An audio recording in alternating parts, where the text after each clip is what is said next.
Place ಸರಿಯಾಗಿಲ್ಲ. ಅಕ್ಕ ಮುಂದೆ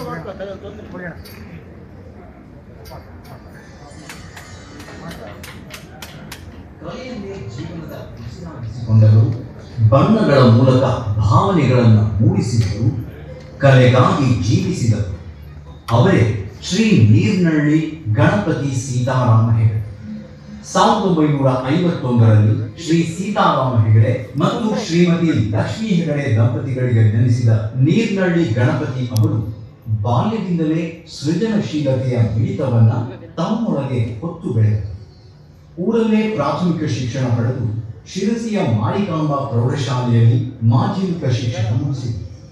ಬಳಿಕ ಗದಗಿನ ವಿಜಯ ಆರ್ಟ್ ಕಾಲೇಜಿನಲ್ಲಿ ಕಲಾಭ್ಯಾಸ ಮಾಡಿ DMC ಪದವಿ ಹಾಗೂ ಪೇಂಟಿಂಗ್ ತರಬೇತಿ ಪಡೆದರು. ಕೃಷಿಯೊಡನೆ ಕಲೆಗೂ ಸಮಾನ ಪ್ರಾಮುಖ್ಯತೆ ನೀಡಿದ ಅವರು 1977ರಲ್ಲಿ ಯಲ್ಲಾಪುರದ YTSS ಜೂನಿಯರ್ ಕಾಲೇಜಿನಲ್ಲಿ ಚಿತ್ರಕಲಾ ಶಿಕ್ಷಕರಾಗಿ ಸೇವೆ ಆರಂಭಿಸಿ 25 ವರ್ಷಗಳ ಕಾಲ ಅನೇಕ ವಿದ್ಯಾರ್ಥಿಗಳ ಬದುಕಿಗೆ ಬಣ್ಣ ತುಂಬಿದರು.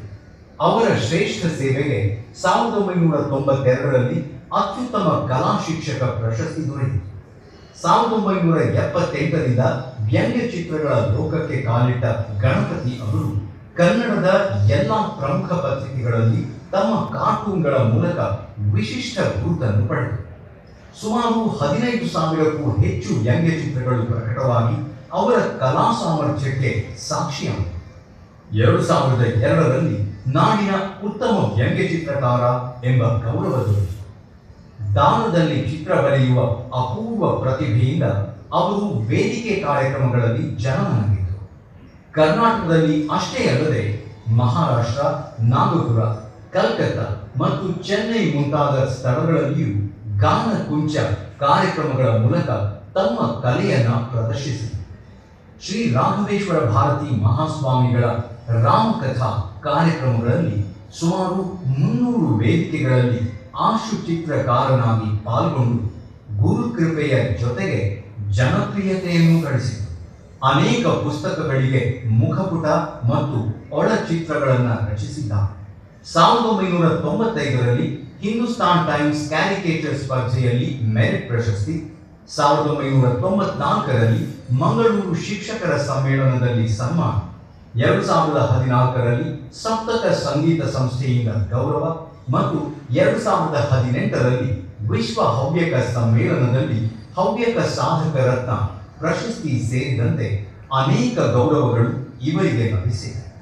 ಕಲೆಗಷ್ಟೇ ಸೀಮಿತವಾಗದೆ ಯಕ್ಷಗಾನದಲ್ಲಿಯೂ ಆಸಕ್ತಿ ಹೊಂದಿರುವ ಅವರು ಭಾಗವತನಾಗಿಯೂ ಅರ್ಥಧಾರಿಯಾಗಿಯೂ ಸೈರಿಸಿಕೊಂಡರು.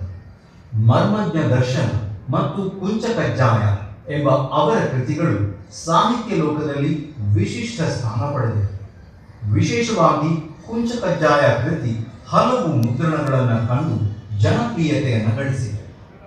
ಹಲವಾರು ಶಿಷ್ಯರನ್ನ ಹೊಂದಿದ ಶ್ರೀಯುತರ ಮೊಮ್ಮಗ ಚಿರಂಜೀವಿ ಪ್ರಮೋದ್ ಜೋಶಿ ಕೂಡ ಅಜ್ಜನ ಗರಡಿಯಲ್ಲಿ ಕಲಾವಿದನಾಗಿ ಬೆಳೆಯುತ್ತಿದ್ದಾರೆ.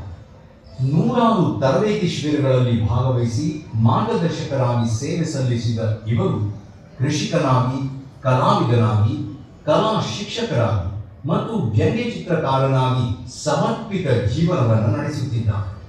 ಇವರ ಕಲಾ ಸೇವೆಯನ್ನು ಗುರುತಿಸಿ ಶ್ರೀ ಅಖಿಲ ಹವ್ಯಕ ಮಹಾಸಭಾವು ಇವರಿಗೆ ಹವ್ಯಕ ಭೂಷಣ ಪ್ರಶಸ್ತಿಯನ್ನು ನೀಡಿ ಗೌರವಿಸುತ್ತಿದೆ.